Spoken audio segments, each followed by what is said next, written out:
Well, I'm going to try this again. I just got interrupted with a phone call and it canceled the live. So I wanted to come out. Have you ever considered something that moved you so much that it actually moved you into action to do something?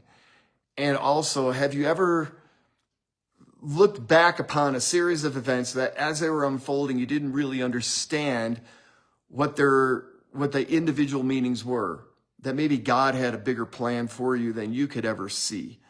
Right? Well, I just finished this book this week called God is in This Fight. It was written from a friend of mine. We actually were in homeroom together in high school. And we took very different paths after we left high school. And one of the things about Ted that I will never forget is we were walking down the hallway in high school. And he asked me, he goes, "Guy, have you ever thought about learning how to fly?" And I said, yeah, but, we couldn't afford something like that on our own, so never did anything about it. And what's interesting is that after high school, we took, like I said, very different paths. And I went on to become a professional pilot, right? A fighter pilot, commercial airline pilot, logged a lot of hours. And Ted took a different path. He eventually fell into creating media contact for both Defense Department as well as government. And he was very, very successful and excellent with it.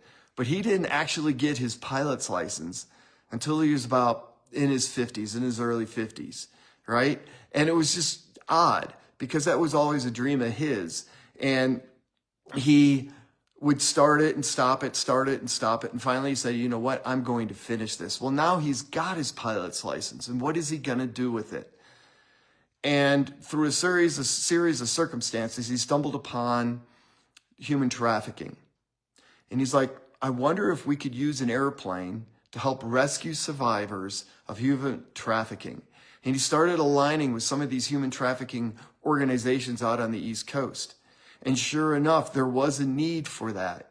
And so he started this organization, nonprofit organization, Invisible Angels. And he wrote this book, and there's actually going to be a documentary on this as well. I really hope Netflix will pick it up. In my opinion, everybody should read this book so you can understand the severity of the human trafficking problem here in the United States.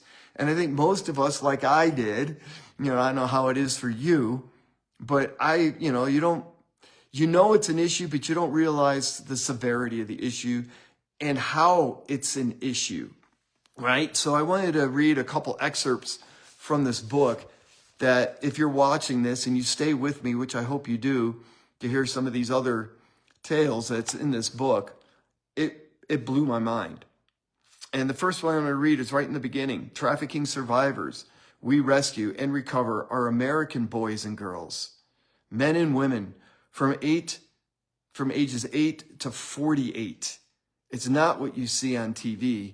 It's much, much worse, right? I mean, you think about it being the other people, right? And people that are brought into this country, but it's not.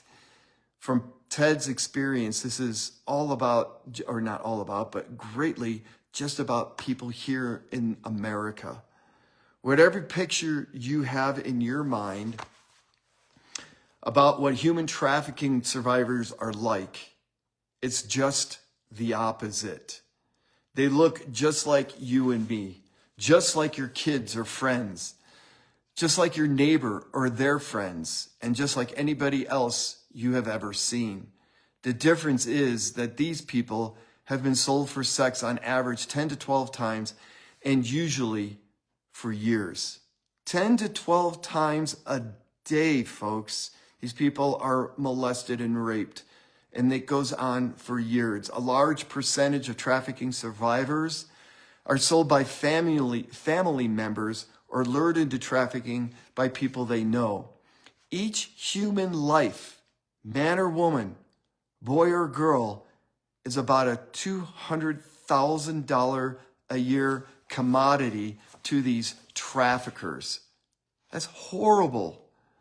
Somewhere between 60 to 70% of trafficking victims are trafficked by their parents or family members.